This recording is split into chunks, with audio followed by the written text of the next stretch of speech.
the sidewalk, one time reality, hashtag the time is never ending.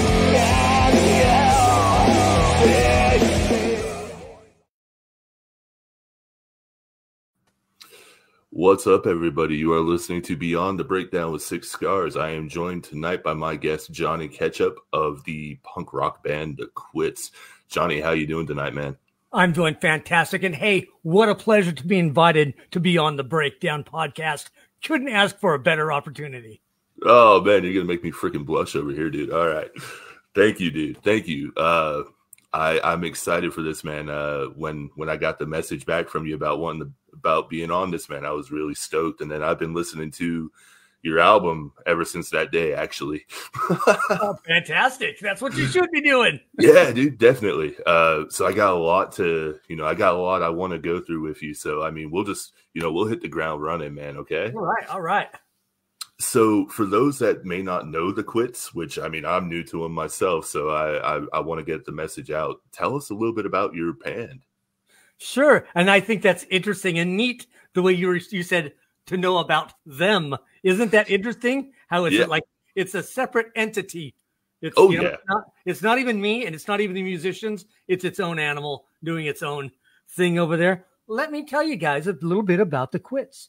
Let me tell you an interesting story about how we even started. How about that? How about if I start right there? Do it. Let's just lay it down on the line. Folks, there's hope for you. There's hope out there. No matter what life brings you, you're going to go through some heavy, deep shit. But at the end of the tunnel, there's a bright light waiting for you. There's a very bright light waiting for you. My parents and my brother had all passed away. Things were very difficult. And I turned to substance abuse. To deal with that. And that went on for quite some time. And myself, I've always been a vocalist and been in and out of bands. And I had this amazing girlfriend. She was a bass player. And we decided, hey, let's clean our act up. Let's stop this nonsense. So we went to an AA/NA meeting. And can you believe it? The first two people we met when we walked in the door was a guitarist and a drummer. Oh, wow. Right? No way. Right. It was meant to be. And we clicked. We got together the very next day and we wrote our very first song as The Quits.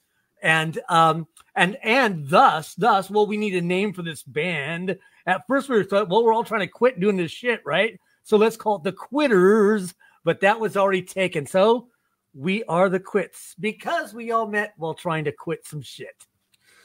Dude, that is awesome. That might be the single coolest way I've heard of a band getting started. So did you all quit something on the same day?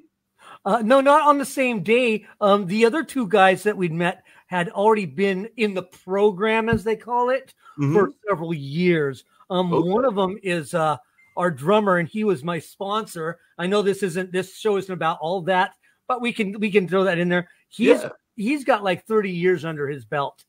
So that's awesome stuff today. And he's moved to he lives in the mountains in a cabin now in Montana somewhere, and he's just loving life there. But we talk often, and he's super excited to see how far this has gone since he's moved on his life. Absolutely, man. So now how long have you all been together? Since the dawn of time. Since the dawn of time, and we're from parts unknown, and that in a galaxy far, far away. Yeah, and from a galaxy far, far away. It's silly because I don't like to answer that question, and here's why. Okay. I don't like to ruin the fantasy for people. I know I've been approached by people that would come to me and they'd say, I remember seeing you guys in this venue back in 1992. You guys are still around? I'm like, yep, okay. All right, so glad you had a great time. We didn't exist then, so. I understand. Okay. I don't want to mess with anybody's. I'll tell you this, we didn't release a proper demo until 2018. Damn, dude. Yeah. Damn. And you've been putting out some good quality stuff since then too. Like I've been listening to it, man. what is it? Satiric is gone. Satyricon is gone. Satyricon is gone. I love that one, man. Fucked Up is a really good one. Yeah, right. My favorite though is High Octane. Like that one went straight, literally like octane right into my freaking veins, man. I was listening to it at work on repeat. That's awesome. You know, and that's what I've heard that so many times that High Octane is the favorite. And so thank you for again adding that. So gosh, that's just good stuff to hear. Let me tell you something about the song Satyricon, which is exciting. On the East Coast, you're on the East Coast, yes? Yep. Where are you? I am in Virginia. You're in Virginia. I'm on the West Coast. On the East Coast, there was a club called CBGB in New York. New York. CBGB and Umpug. For those of you that don't know what that stands for, country, bluegrass, blues, and other music from underground. Yes. CBGB and Umpug. Okay. Well, on the West Coast, there was a venue called the Satyricon. Yeah. Okay. In Portland, Oregon. And when CBGB closed down, Satyricon continued on, and it made it the longest running underground punk rock underground club in the U.S. Right? Iconic. Everybody anybody has played. They're just like CBGB, right? Just amazing. And you could stroll in there on a Wednesday to grab a beer, and Nirvana's on the stage, and it only costs $2 to get in, right? It was just wild back in the day, right? Yeah. Well, the property got sold. After all the years, the property got sold, and the wrecking ball was coming to tear it down, to put something else up. And such an iconic place. My girlfriend and I, we hopped in my big white pickup truck and put on orange vests and white hard hats and a ladder. And we pulled up right downtown Portland on the street and had people stand there and hold the ladder for us while we took the marquee off of the front of the building, loaded it in the back of my truck, right? So we stole the marquee out the front of Satyricon.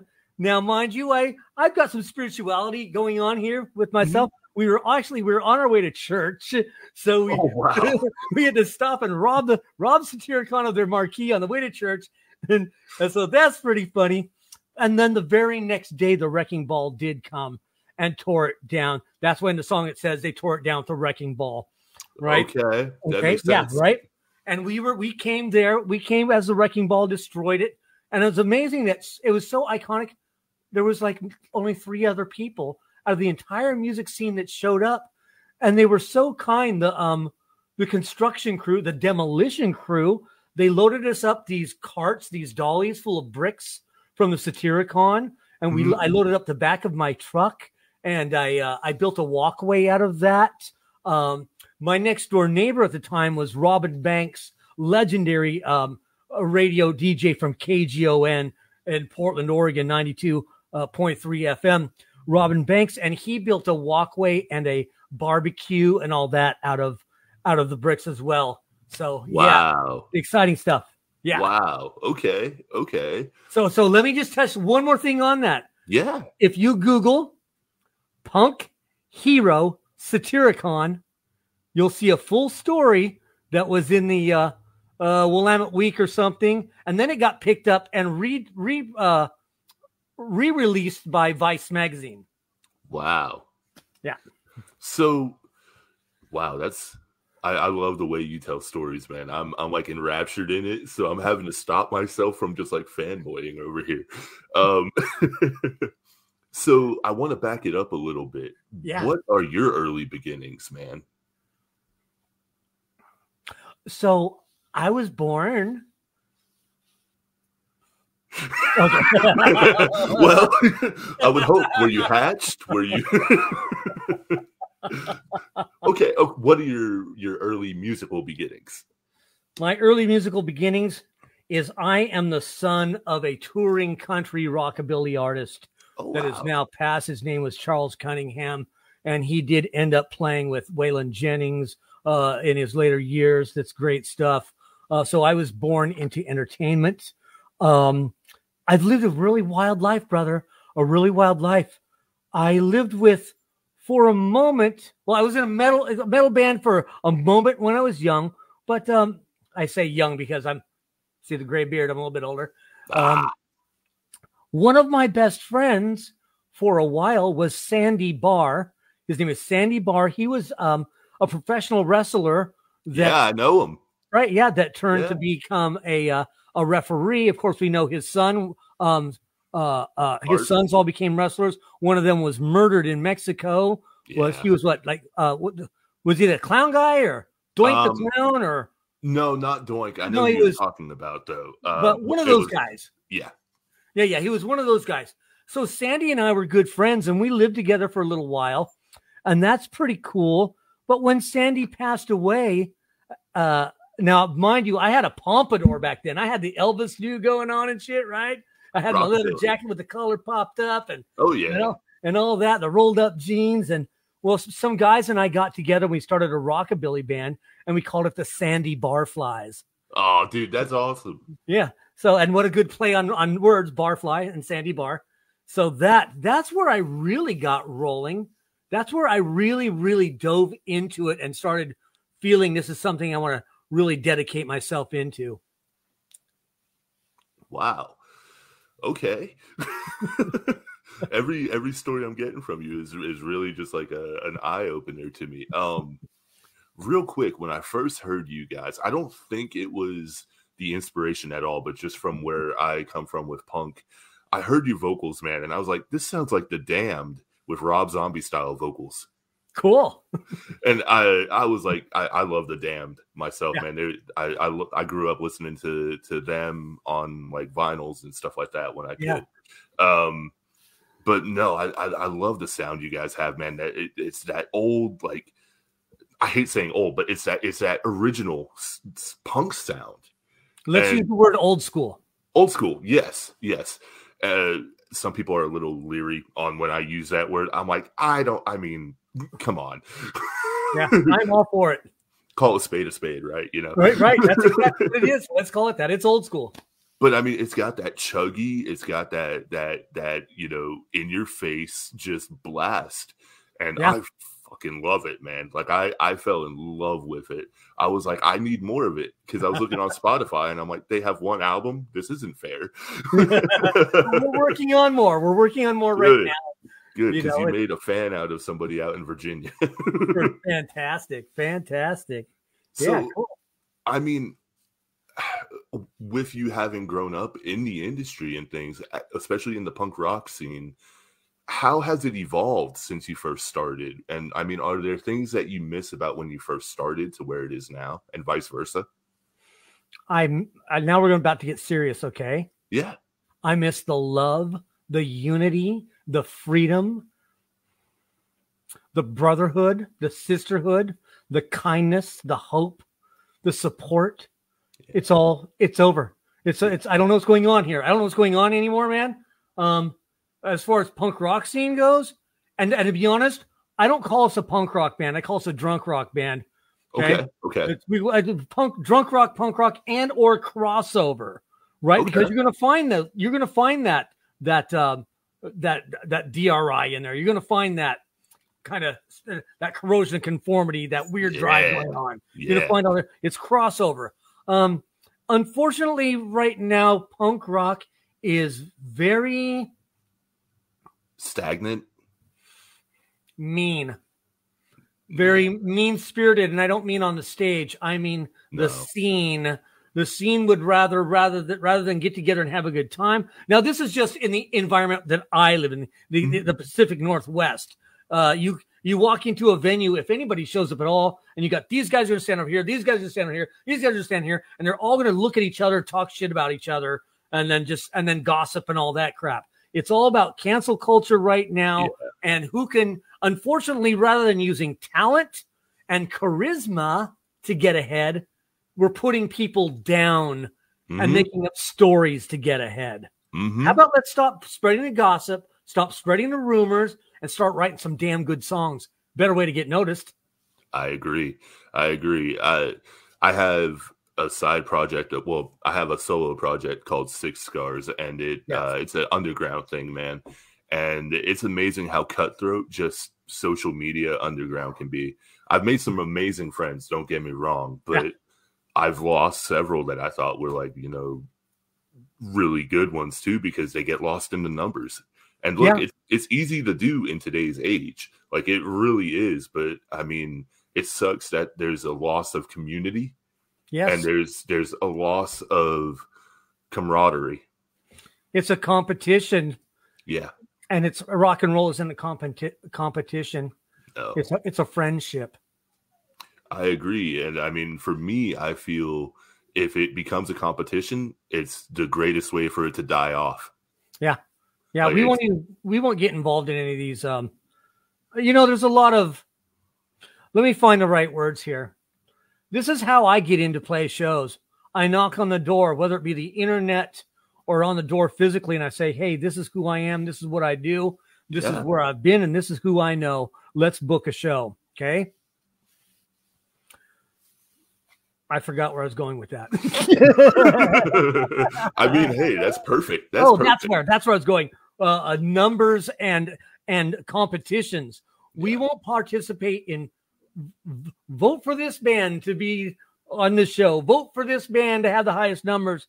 We don't. I will occasionally, and only occasionally, I hate that and that. Oh, dude, I hate everybody and followers and all that shit. Yeah.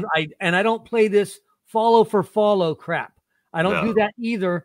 And I don't. There's a lot of folks posting at this point, and this is common lingo. We didn't use this lingo 20 years ago. People are posting a lot right now. Hey, I'm at 499,000 votes or likes. I only need 10,000 more to reach 700. Just everybody help me out. And you're asking people that have never even heard you to give you numbers. Okay. Mm-hmm. I got a better idea. Like I said before, put out some content that people can listen to and hear to get your numbers up. Now, here's what I do. I participate at a different level. Like once a week, I'll have not like a contest and it's not like a vote. I'll just post the first band the first unknown band that replies. I'll send 1,000 invites to like your page. Hell yeah, dude. Right? I mean, to me, like, I would rather have 1,000 people or 100 people that genuinely listen to the content that you're putting out versus 20,000 followers and you're getting one person to listen to the track that you just poured your heart into. Exactly. Yeah. Hey, folks out there, if you ever receive a request from me to like or follow a band, what I'm asking you to do is go look into the band and see if you like them. I'm not asking you to randomly click like because I sent you that. Okay. I'm sending you an opportunity to look into a band that you've probably never even heard of to do that. See, guys, here's something you might not know as well. I'm also a radio host. See, I have my own radio show on Metal Cross Radio. We have Chaos and Wisdom with Johnny Ketchup on Fridays at 5 p.m. But I'm receiving thousands of songs from these bands that you guys have never even heard of. Some of them you have. I mean, everybody's heard of something, you know. Every band's got some fans out there, even if it's only 2. Maybe it's 10,000. Who knows? But check the band out. Don't do that. It's no different than mommy and daddy bought my way onto the stage. It's fake. It's not real. And it comes through in your attitude and your music. Be legit. Absolutely. You and I have that similar mindset when it comes to that, because I'll ask people to give mine a chance. That's all I ask. If you don't like it, don't ask anybody else to enjoy it, because I'm a very niche thing. I do what's called shoegaze metal, and it's it's like in the style of Whir and Bloody Valentine and stuff like that. So it's not very well known, and I'm like, well, not everybody's gonna like that, and that's cool. But don't make me out to be like a whore.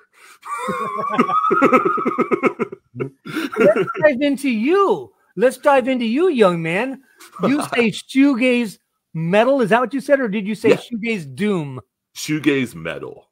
Okay, now here's something. I find shoegaze to be music that just makes you deep inside yourself. And it got the title shoegaze because people just sit there with their head down and thinking about themselves and shit. But now when you add metal to that, how does that work? So I grew up listening to just like all different kinds of metal when I was able to. I grew up in a highly religious home, so that's a big part of it. But then when I found it, I was like, I'm obsessed with it. I kind of just started developing my scream when I was 16, and I'm 33 now. All right. And I just put out my, like, this is weird, like giving me a plug while I'm interviewing you here. This is Unity. But I just put out my second full-length shoegaze album.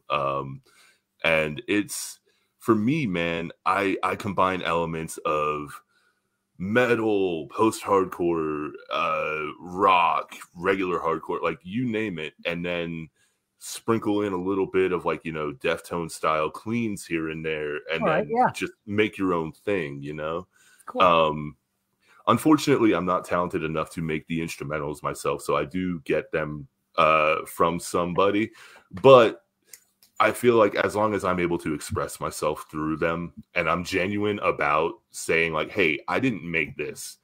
I was gifted this opportunity basically with the instrumentals that this person made. Yeah. But yeah, like I've been doing vocals for about 16, 17 years now, and just joined the band almost a year ago now.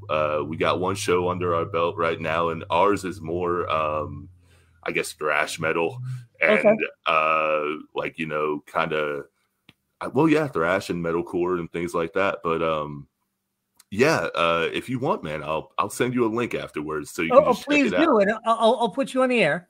Oh, no, you don't gotta do all that, but I'm going to. I'm going to. See, that's the great thing about my radio show, Chaos and Wisdom. That means it's just, you never know what's going to happen next on there. I don't play just one genre or one kind. And I certainly don't listen to a band and go, well, that to me, that sucks, so I'm not going to play it. Because guess what? For every band that I think sucks, 10,000 people think they're awesome. Yeah.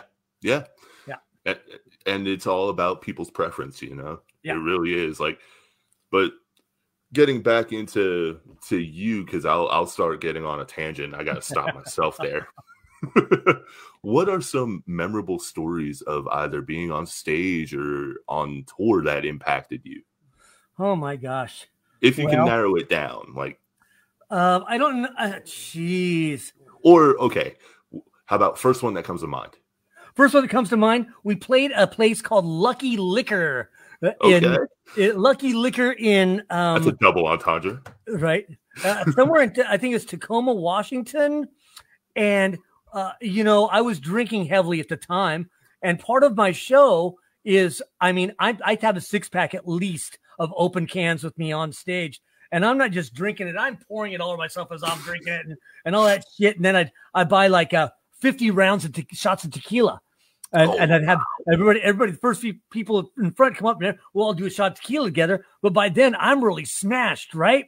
Yeah. And so, and I was drunk. I was really fucking drunk. But that's part of the Johnny Ketchup stick, right? And I had 2 cans of beer on the stage in front of me, and I fucking touchdown kicked them, field goal kicked them into the audience. And I kicked them into the audience. The sound guy got pissed, of course, because beer sprayed into the monitors and all that shit and across the place in the speakers. The audience thought it was really cool. But I thought it was funny and silly that as I kicked the can, because it was during the last song, as I kicked the can, I went, "That's it, fuckers, show's over, go home." There was another band scheduled after us. Oh, no. And everybody packed up and went home. Oh my God. No. They packed up and went home, and it's like everybody's leaving, and the other band comes up and goes, "You motherfucker, that's fucking bullshit, dude." And like, well, your name is on the top of the fucking poster. They should know I'm just fucking talking shit drunk on the fucking microphone. I don't run this fucking venue, dude. Oh my God. It was so uncool on my part. Oh, yeah. Man. I mean, if you were there, it was super cool. Yeah. There was a couple other radio personalities and podcasters there that recorded it, and they had a fucking blast. And awesome. So the next night, we were in Spokane, Washington, and we got there, and the booking agent there says, "Hey, I got a phone call from Lucky Liquor. If you think you're going to be fucking kicking beers across the stage here, you're out of your damn mind. Don't pull that shit." Like, okay, so I didn't kick any beer. I just threw shots of tequila. I gotta do what you gotta do. Gotta do what you gotta do. Dude, that is awesome.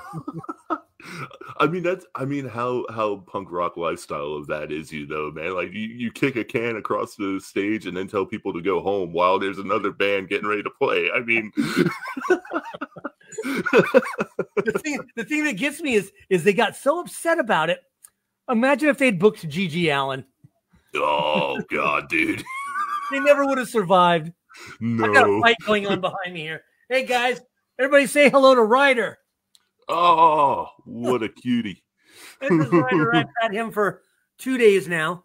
Oh my goodness. He's a blackmouth cur. He's going to get about 100 pounds. Is he going to be the Quits mascot? Yep.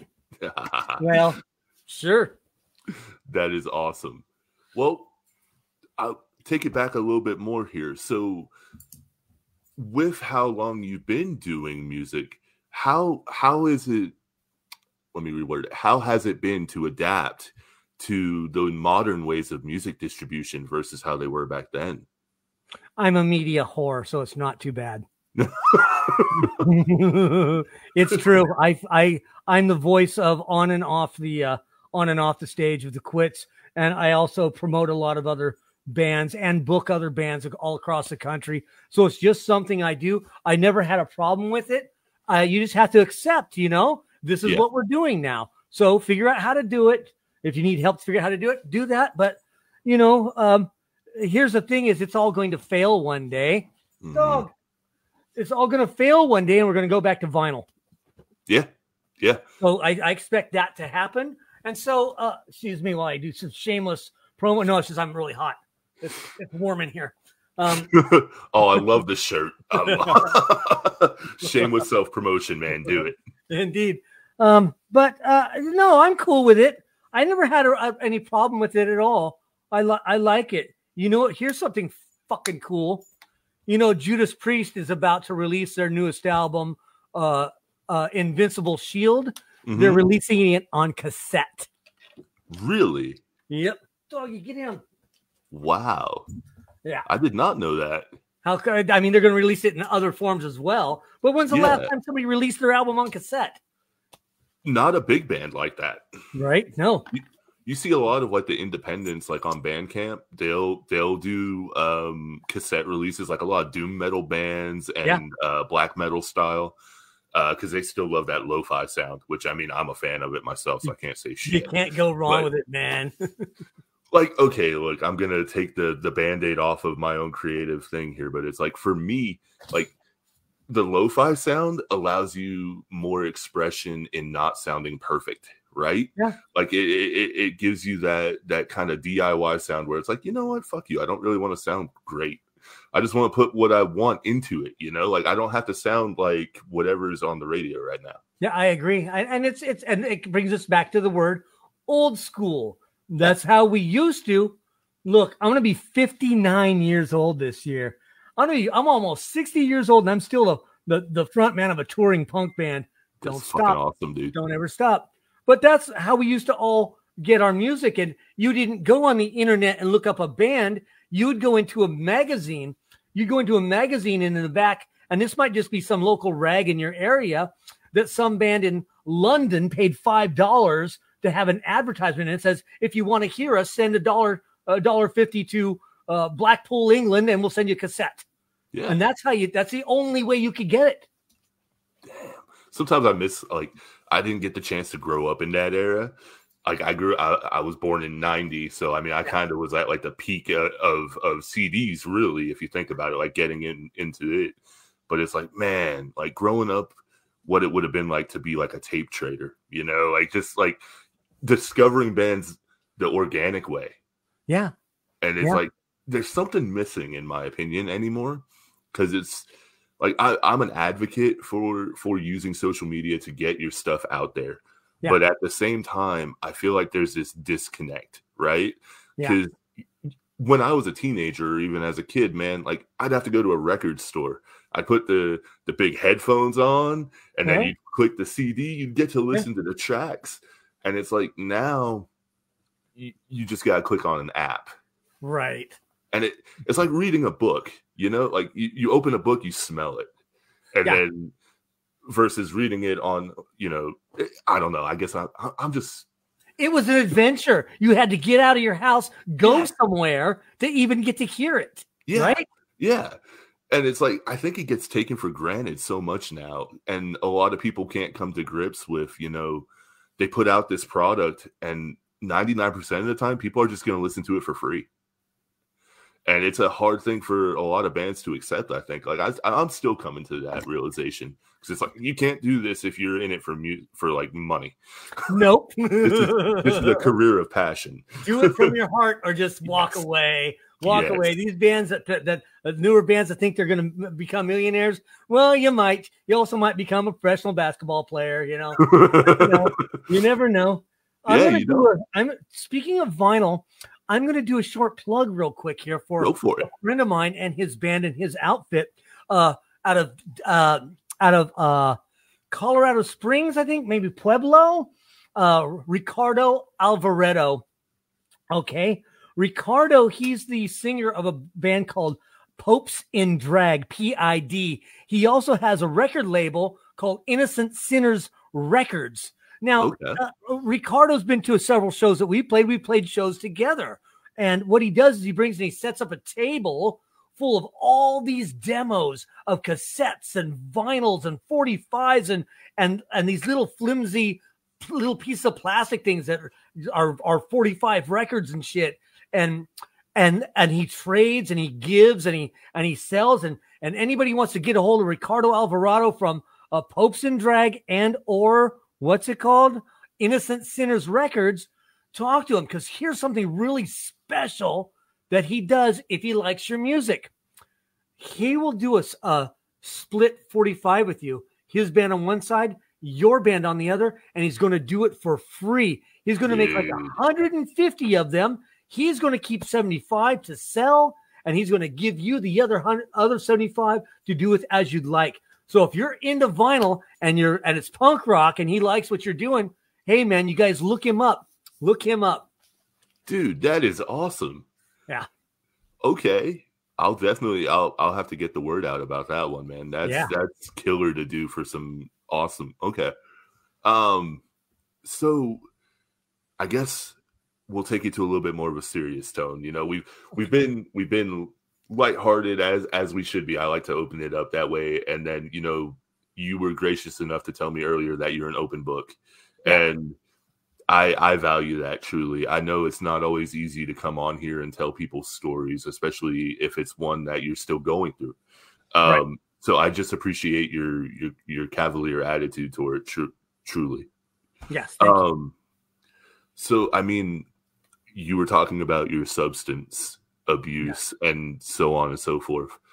How has the process of overcoming that addiction began to shape your music in a different way? Oh, and isn't that interesting? Well, it's not as chaotic. You know, I quit the meth. Meth was what I was doing. I quit the meth like eight years ago, something like that. Maybe 6. I don't know. I'm not counting on that. I'm not doing numbers on that one. But beforehand, it was just chaotic nonsense. There was no direction. I don't play any instruments. I don't know a C from an F from an A. I don't. And I would sit here high as hell and think I was writing music on a guitar and just and thinking I was just a rock star. And it sounded so terrible in retrospect. But now that I'm not doing that, it's just got a better drive. And if you notice the songs themselves, what they're all talking about getting loaded, you know? And here's something interesting. You notice them, none of them are, I'm going to get loaded. They are, I did get loaded. Okay. I got fucked up. I got my fix, right? Yeah. They're about what I did prior. Okay. I'm not trying to preach and Dog, quit biting me. And he's biting my elbow. Hold you down. And so that now I do have, I think 100 and like maybe 127 days sober from alcohol. Congratulations, man. Thank you, my brother. Thank you. That's awesome, dude. That's a hell of a feat. Yeah, it is. And things are really shaping up from that as well, because the music writing process happens with myself and musicians, and I would get very defensive. This is my baby. The Quits is my baby. I'm the founder and the only original member. Okay. But in my drunken stupor, I would get very, no, we're not doing that to this song. You're going to play it like this. We're going to do this. No, I don't want your input. I'll replace you. And all that bullshit, all that selfishness, right? Yeah, prima donna. Now that my mind is clear, I'm much more calm and much more collected. And to be honest with you, I've had writer's block for about 2 years. And not that I couldn't write the songs, is that I'd rather sit here and get fucking drunk out of my mind instead of doing what I needed to do. Right? So, so here's how I typically write songs. Because I'm insane to start with, my mind is constantly running. It's constantly making up songs. And when I hear any kind of background noise, it could be somebody outside with a machine. And I hear a rhythm in there. Johnny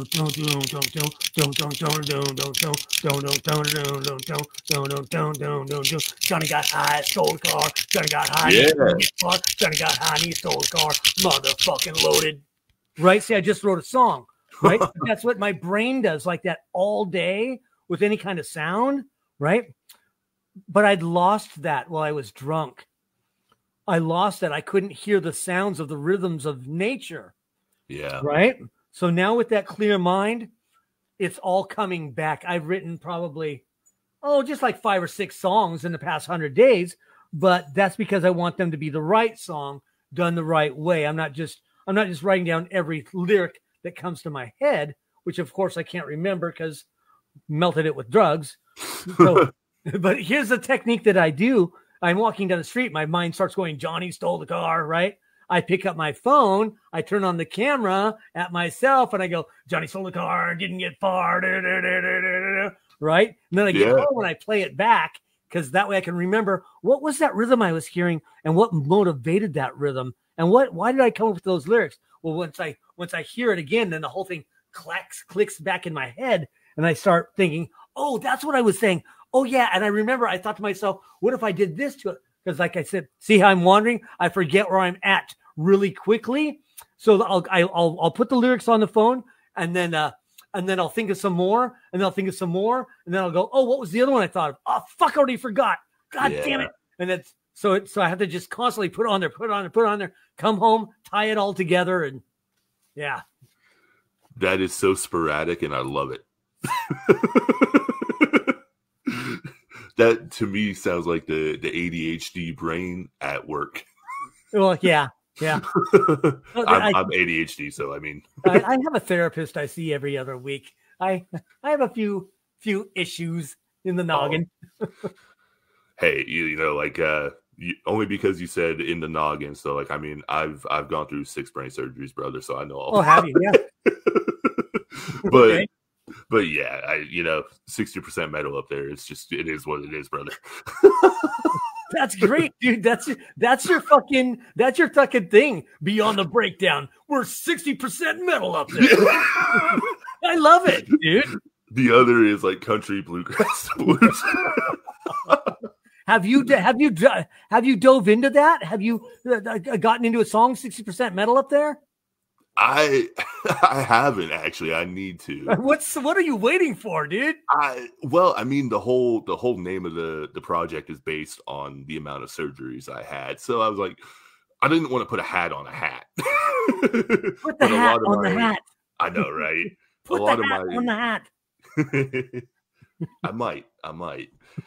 That's a good one. I don't know why I never thought of that, but I might have to take you up on that and start. I sure hope you do. I'm looking forward to hearing it. Oh man, dude, this is absolutely a blast, and I'm so grateful for your time, man. I got several more questions if it's all right with you. Oh, of course. So, how with where you said you are now sober from alcohol? Yes.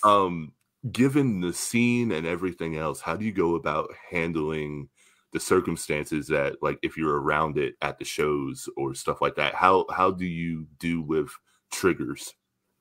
I don't have triggers, and I'll tell you why. Okay. Because I was done. Just cold turkeyed. Done is done. Done is done. I didn't try to quit drinking. I'm not in recovery. I have recovered. I woke up one day, just like I did with meth, and I looked in the mirror and said, "This is fucking ugly, dude. Do something else." Okay. And that's how I did. So I don't have the trigger. If I don't have any, then I'm good to go. See, that's the thing. If I drink, I might end up doing all kinds of other shit, and I don't need that. So no, I'm trigger free. Hey, I'll tell you here. Do you mind if I step away from the camera for just like 8 seconds? No. You ready? I'm gonna run. You ready? Yeah. Don't turn it off. You ready? Here we go. 1, 2, 3, 4, 5, 6, 7, 8, 9, 10, 11. Oh, puppy live on TV, huh? Okay, guys, I'm back. Thank you for waiting for me. I am Johnny Ketchup. I'm back right here on Beyond the Breakdown.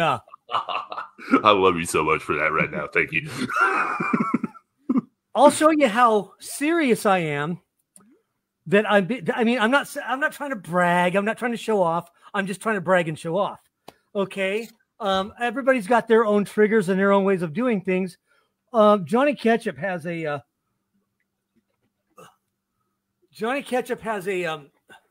little thing out back that. Is that moonshine? That's 140 proof moonshine. Now, if I got a little machine out back dripping, making this stuff, and I don't touch it, I'm done. Oh, wow. I can get as fucked up as I want right fucking now, bro. Right fucking now. Not going to do it. I don't want to. Because I won't be able to go to work. Ouch. I won't be able to take care of the puppy. I won't be able to have band practice.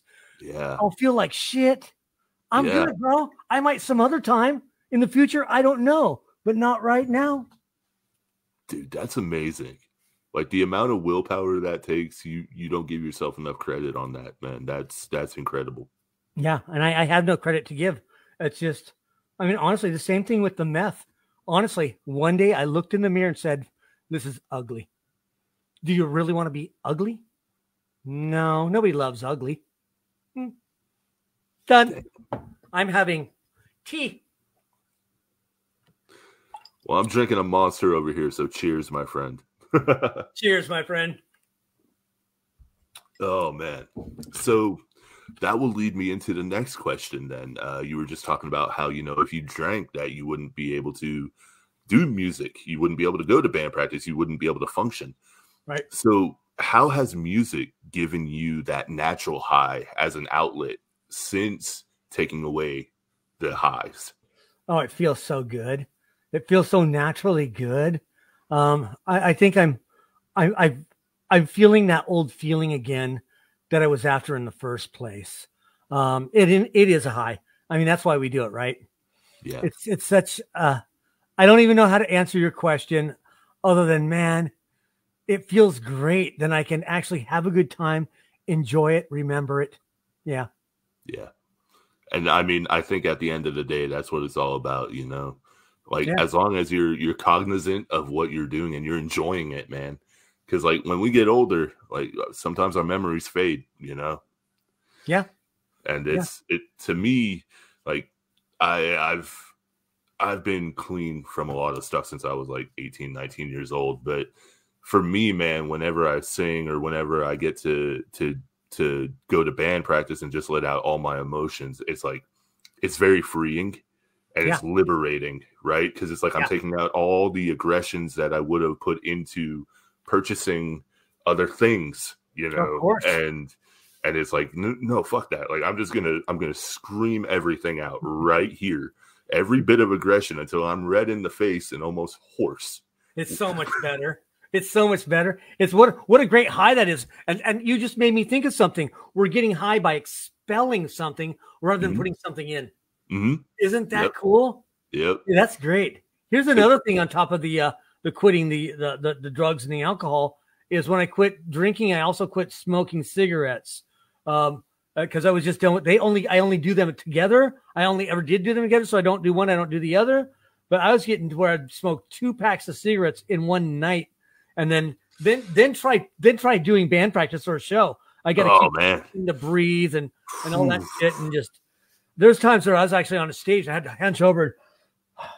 Give me a second, guys. You know, to the audience, I played it off as though it was part of the show, but it was real.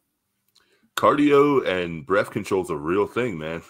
Yeah, I gotta get more cardio, my friend. I put on about 30 pounds. I put on about 30. I weigh more now than I have in my entire life. It's amazing what getting sober does, though, right, man? Like, right? you start beefing yourself up. You're like, I didn't know I could look like this. Holy shit! I need a little more muscle and a little more tummy. Oh, dude, same. I'm weak as all hell. But I got a voice like that. You know, I've been told I got a voice. So that's what matters to me, man. Excellent.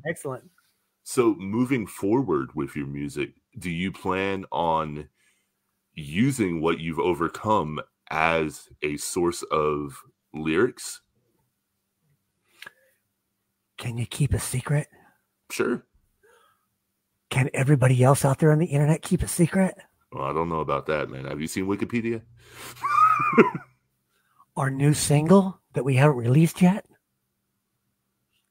it's called That's It, I Quit. Oh, shit. Okay. I hope that answers your question. That's awesome, dude. That is awesome. I'll be on the lookout for that one, man. Yeah. It's a little story about different things that happen in life and how somebody would deal with them by substance abuse. And then how they came. See, like this. I went to work. I'll just make something up. I went to work. Boss is an asshole. I told him, fuck you. That's it. I quit. So I went and got a bottle and got loaded. Right. Or I went to a restaurant and they didn't, and or whatever. And fuck that. I quit that too. And I got loaded. And fuck this too. And I got loaded. And then the person I like to say it's about fictional characters. Well, Johnny Ketchup is a fictional character. So Johnny Ketchup at the end realized, it wasn't the boss. It wasn't this. It wasn't the girlfriend. It wasn't the thing. It was you getting loaded. And he went, that's it. I quit. So, yeah, certainly. So you brought up an interesting thing where you said that Johnny Ketchup is a character. How did you develop Johnny Ketchup?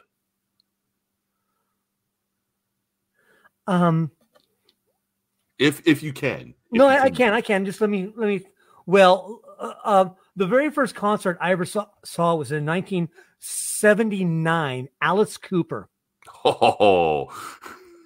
So it starts with Alice, right? Mm-hmm. Alice Cooper is not his real name. It's a stage character. And I have some Alice Cooper videos, some old stuff. And he says in an interview, Alice is a character on stage. He's the villain. And anyone can play that character. If I die today, you can play Alice, or you can play Alice, or you can play Alice, as long as you're willing to get on the stage, put the makeup on, and act the part. Yeah. And I thought, well, that's super cool because we are in the entertainment industry. We're not in the music industry. If you're in the music industry, you don't get on a stage. Okay? You just record stuff and you put it out. We're entertainers. People expect a show. Yeah. Okay. Now, if I become somebody else other than myself, that character can take on a persona and do these and act a certain way and then leave that on the stage. Mm-hmm. Right. Mm-hmm. And that can be an expected thing that when we go to the show, we know that when that person right there gets on that stage, that person has become Johnny Ketchup, and we're going to expect some beer punting. And telling people to go home before the And last telling band people to go plays, home. right? And telling people to go home. Now, mind you, with that in mind, I live very, very out of the way in the middle of let's see if you can see out my back window here. A little bit. It looks like, yeah. It's I mean, that's it. There's mountains and a valley and all that. I'm out in the middle of nowhere, right?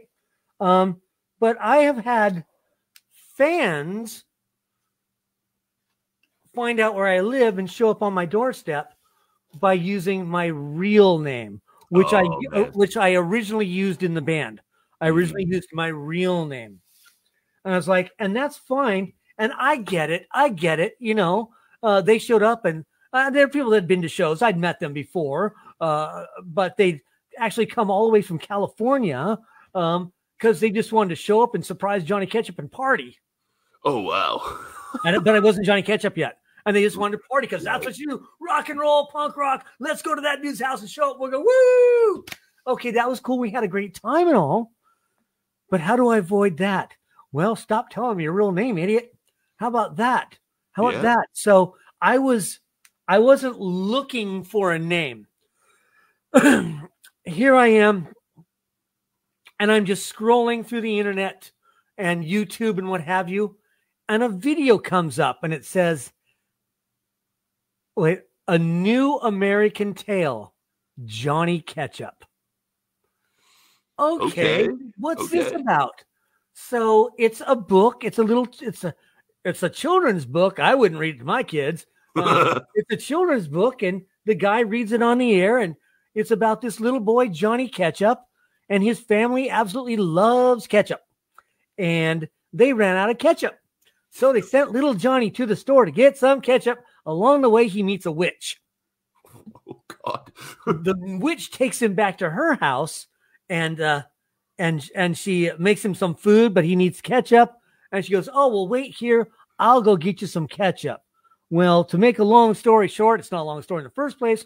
She continuously goes back to his home and murders his family one by one, drains their blood, and brings it back and is feeding him his family's blood as ketchup. Oh, and I'm like, this is so friggin' bizarre. This is so bizarre. Okay, Johnny Ketchup. Johnny Ketchup it is, you know? What? I know. What is up with that? From the name, I would never, ever expect, cannibalism. Yeah, right? Yeah, that's an odd one. I like it, though. I like it. And it somehow, it seems to fit your personality. Oh, does it now? What are you trying to say, bro? Well, I mean, you're kicking beers across the stage, or you're telling people to go home. Like, I mean, in that it's peculiar and twisted, and I get it. Yeah. So I couldn't not use that name, you mustard. You mustard that Johnny Ketchup mayo or mayo not relish the idea of kicking them beer cans. Man, I was honestly I didn't know how you would feel about it, but I was thinking about doing a promo for this damn episode where it was like, come on to Beyond the Breakdown with 6 Cars with Johnny Ketchup as he cuts the cheese. Yeah. I love you, my little squeeze packets. I was like, I didn't know exactly how you would be. I was like, I don't want him to think I'm disrespecting the name. No worries. I contacted Kraft or Heinz. I contacted Heinz about some sponsorship, but it's funny because the only way they would sponsor, well, it only makes friggin' sense, dude. Right? Because my logo for my because I promote, I promote bands and put on shows as well as Johnny Ketchup Presents, and my logo is basically a Heinz ketchup label. Yeah. I'm like, hey, so let's work together. And they're like, well, we can send you 1,000 squeeze packets. I'm like, I don't want 1,000 squeeze packets. That's not what I'm after. How about you guys buy us a backdrop or something? Something for real, man. What I can do? If they thought it was bad with me fucking spilling beer, imagine what would happen in a venue if I threw out 1,000 squeeze packets of ketchup. You'll get squirted back at you or something. But you look like fake blood all over the place, man. Like Guar. Oh well, yeah, just without things attached to their heads. Guar with ketchup. Oh man, That's funny. But yeah, that's exciting. Can you believe that? I mean, anyways, yeah. Yeah, they weren't going to go for helping out monetarily. All the ketchup I want. So to go to a little bit more of a serious note, with Johnny Ketchup and obviously it being not exactly who you are, what was the come down like from having to change from being on stage to being who you are? I've only just done that. True. I've only just done that because here's the reality: is it became a problem. I was living out Johnny Ketchup off stage. I think I've been living out Johnny Ketchup off stage for probably 4 or 5. No, I've been living Johnny Ketchup off stage for 5 years. Okay, guys, I'm going to come clean with you. Are you ready? Mm-hmm. Somebody broke my heart. Somebody that I started this band with. Yeah. She broke my heart. And I used alcohol to cover that. And I drank more and more and got worse and worse and worse. And I have just recently come down from being Johnny Ketchup. Yeah. That's it's heartbreaking to hear, but at the same time, it's also reassuring because I went through a heartbreak of my own about a year or so ago, and it really changed. It changed everything, man. Like you look at everything and you kind of want to become anything but who you actually are, because you don't want to feel anything that you're dealing with. You know, I don't want to say that's how you felt. That's just, you know, how I felt internally. But yeah. Well, it didn't happen to Johnny Ketchup. It happened to the real me. The real you. Yeah. So if I can just become Johnny Ketchup, I don't have to worry about it. Well, I mean, I for one am extremely proud of what you've done in that progress, man, because it looks like you're happy, you're healthy. I'm never gonna say it's easy because, you know, I mean, it's a road. You've overcome the hill. Now you're on the road, right? Right, exactly. Yep. You know? It's not easy. And here's the thing: is even though I talk like, "Hey, I just decided to quit one day," it still wasn't like that. It took me months and months of going, God, I don't even fucking like this anymore. Why am I doing this? That kind of shit. That moonshine is 140 proof, and I was drinking a full one of these per night, and I was drinking it like water. I could drink it like this. And so when you can drink alcohol like that, you know, you're not having fun anymore. No, you're not. I was just hiding my feelings. And it becomes a dependency more than any kind of enjoyment, at least for me. Again, I don't like speaking for other people, you know. Agreed. So, I mean, with all that being said, if there was other people, not just in the punk rock kind of scene or the drunk rock, as you call it, but just in music in general, and they're wanting to go through recovery and they're not sure how to do it, what would you tell them? Pick up your telephone right now and Google AA meeting near me. The only thing stopping you is you. I'm not pushing AA. It's just the organization I'm familiar with. Mm-hmm. Do whatever it takes. If you're tribal, go to your tribe, whatever it might be. You know, it doesn't matter.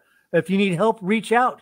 There are people that love you. I know that while you're in that state, you think that nobody cares, but there are people, because I thought nobody cared anymore. And I have such a support team from all over the world. And I'm not talking about that program. I'm talking within the music industry, dude. I've got people checking in on me from Japan, London, Mexico City, weekly. How you doing, man? How's it holding up? You know, and I'm connected with a group of folks. We have a thread. We call it the Ways of Ozzy. Okay. Yeah, right. And we've all known each other for 30 plus years. And recently, about half of us have gotten sober. So we're all just support each other. Really, really cool. Yeah. So reach out. You're going to find people. I'm going to say it again. You might think that nobody cares. When you honestly reach out, people care. They do. You think they don't care because do. you know why? You're the one not talking to them. Mm-hmm. Mm-hmm. We shut them out when we think they don't care, even though we're not actually trying. Right? Yeah, because we hide. We shut them out and we hide. Right? Mm-hmm. I wasn't out there walking around the neighborhood being drunk and fucked up. I'm in here getting drunk and turning Slayer up till 10, up till fucking 15, until 4 o'clock in the morning. I'm not outside. They don't know. They just know it's that rock and roll dude over there playing music. Yeah. Right? But if you don't reach out, nobody knows. Well, ironically, you answered another one of my questions. I love how it's been tonight because it's kind of just been like, you know, so free flowing, and then you're literally almost answering the next question. I'm like, okay, this is pretty cool. I was gonna say, since you have been clean and on that road, how has it affected the relationships with your musical, you know, cohorts, like within the industry, within your friends? Obviously you got some that are very supportive of you. Has it caused a departure of some? Nope. Absolutely no departures at all. None. Awesome. Even the people that are still getting loaded, they're getting loaded. And those that aren't, they aren't. And whatever. I'm shocked. I'm in awe. Yeah. I can't say it loud enough. They care. All the time we think they didn't care. They care. Yeah. That's really something to hear too, because a lot of times you'll hear stories about bands or just people in general, right? When they start getting clean and they're like, well, this person left me because I'm no longer a part of that life. Yeah. Or I had to leave them because they're still a part of it. And, you know, but man, that's okay. Wow. Like, there are people I've separated myself from, you know, but that's more like drug addicts. Yeah. You know, I mean, there's a bar in every corner and they sell beer in every store. You know, I can't not see it, but I just don't have to. We have a local bar here that is known for its bad behaviors. And I used to book shows there. I just don't go in there. Yeah, no, I completely get that. Because I mean, if you know it's going to promote something within you, why give yourself the chance, right? Yeah, right. I'd rather go fishing, man. Yeah. Okay. So here we go. We'll get into another one. Like, what are some of your hobbies? Like, we obviously know music, but what makes you tick? Salmon, steelhead, sturgeon, bow hunting. I bow hunt elk. Oh, okay. Yeah, I live. So where I live, I can literally walk. If they were in, I don't know what size city blocks are in your area, but just a typical city block. If we called it 3 to 4 blocks, within 3 to 4 blocks of where I live, I'm into elk territory. Oh, wow. I can walk from my house to elk hunt. So that's pretty cool. And I like that. I deer hunt, elk hunt. What I do is I buy it's called a sports pack tag here in Oregon, and it's good to hunt and fish anything. But so I buy that, and I really, mind you, I've been doing this for years, and I've only killed 1 elk in my life because it's not about killing an animal for me. And here's, you know, you can rifle hunt, but rifle season is only like 3 days, but bow hunting, the season is a month. So for me, it's an adventure. I can get up in the morning and take my bow for a walk, right? I can take my bow for a walk and just go up in the mountain, find wild mushrooms and see animals and just beautiful stuff you'd never see. It's so amazing. Dude, I have literally called a herd of elk within 28 yards of me. And we're talking 150 plus elk with like these great big 6x6 antlers. Oh, man. 28 yards in front of me. And me and my buddy were there, me and Jared. And I'm like, and I'm on these elk, and I just went like this. And I put it down, and I was in so much awe of where I was and what was happening. It was so amazing. And Jared didn't shoot either. And there was like 20 bulls in there. And we didn't, and we watched as they walked away. We just sat there until they were done, and they walked away. And we looked at each other and smiled. And I went, dude, that's like fucking National Geographic. And he's like, yeah, it is. You good? I said, yeah, I'm good. And we went home. Dude, that's like a real connection to it too, right? Yeah, it's pretty awesome. Being a bow hunter has a lot of, well, for me anyways, and my buddy Jared that I hunt with, he's native. And so that's kind of in his soul as well. Yeah. And so we have a credo. We have a credo that unless everything is 100% guaranteed, that an arrow will not leave the bow. That if even my heart, my brain, my vision, the twigs, the grass, if everything doesn't check out completely, absolutely 100%, an arrow's not leaving my bow. It's so much beyond. Whereas a rifle hunter, they're going to see something way the hell over there, and they're going to shoot at it, and they might hit it, they might not hit it. They'll keep shooting it until they hit it. They'll hit it 4 or 5 different times in different spots to kill it. I'm not doing that shit. I'm not. It's not about. I can go to the grocery store and buy some meat. Yeah. I don't need to kill an animal to eat. It's just an adventure for me. Wow. Yeah.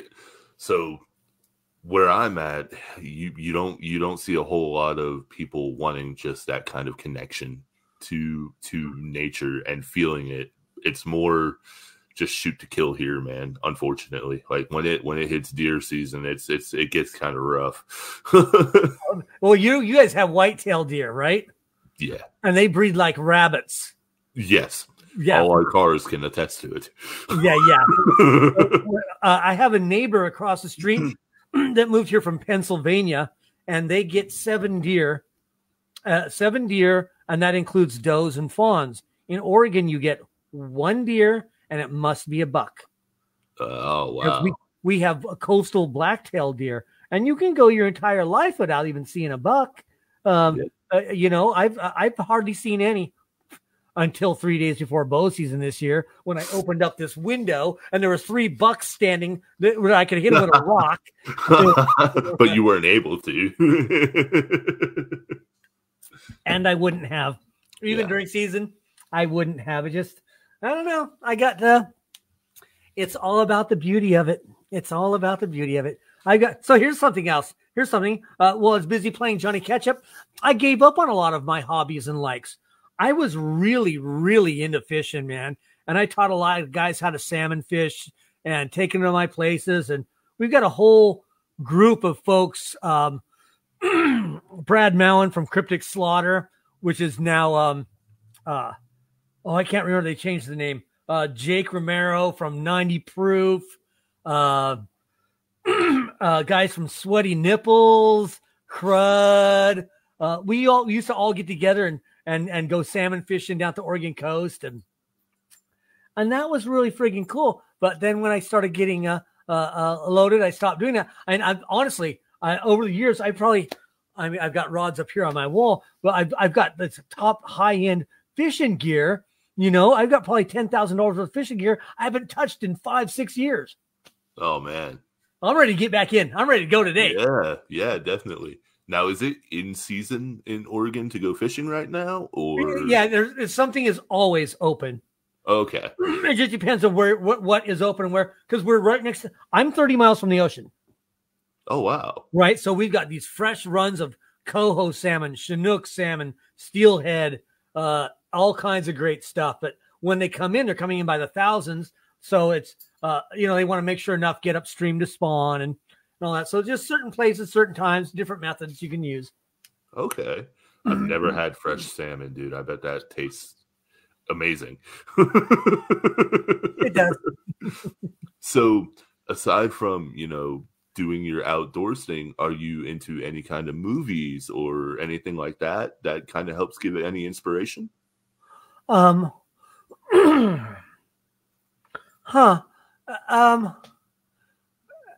Gosh, that's an interesting one, isn't it? I don't even know how to answer. I haven't watched a movie in its entirety in so long. Okay. Because I've become hooked on this thing, and you can TikTok and YouTube and that for hours and hours. I'd have to say 2 of the greatest films ever made. Are you ready? 2 of the greatest films ever made are Texas Chainsaw Massacre Part 2. Okay. And I don't mean the remake. I mean the OG. I mean Part 2, the old one. Yeah. And Evil Dead 2. Yes. What more do you need? You just got another invite on this damn podcast. Let's go. Let's run it back. Okay, then throw in Spun and Requiem for a Dream. Oh man, Requiem is that is such a beautifully heart-wrenching movie, right? Oh God. And you can apply that to so much stuff.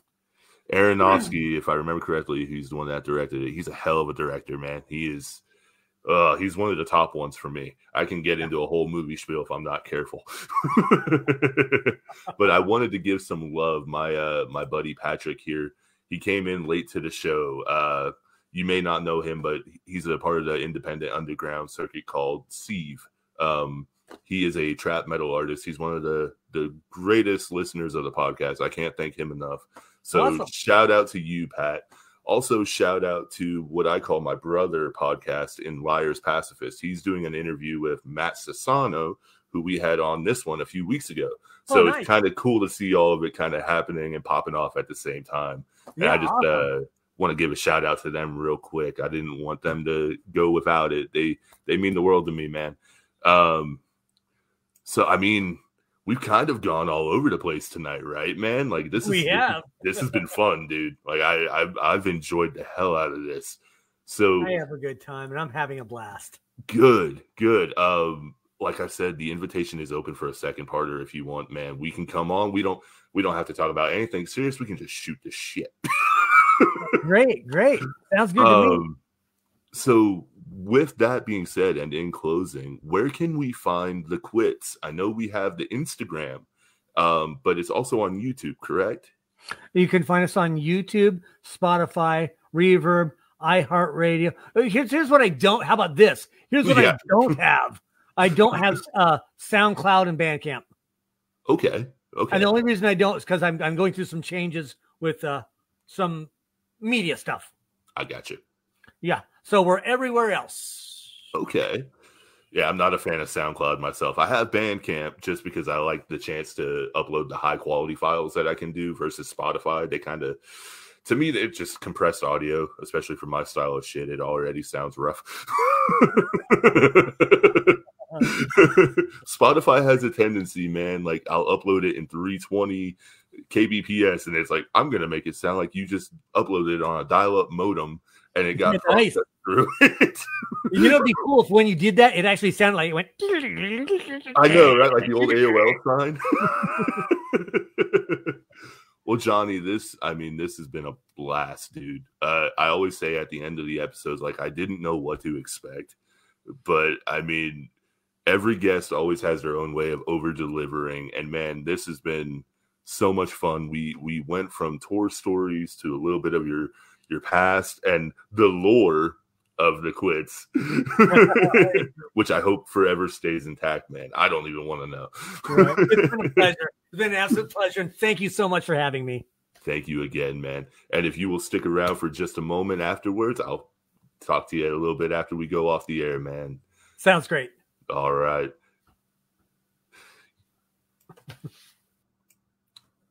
Well, everybody, that was Johnny Ketchup of The Quits, man. That was crazy cool.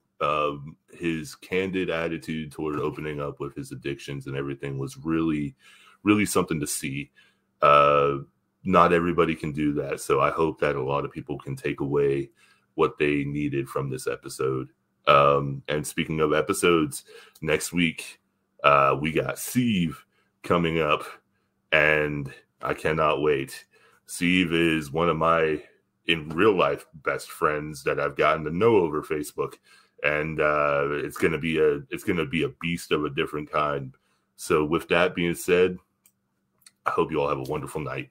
Be good for each other, be good to each other, and thank you for going beyond the breakdown with 6 scars. I'm JT. Till next time.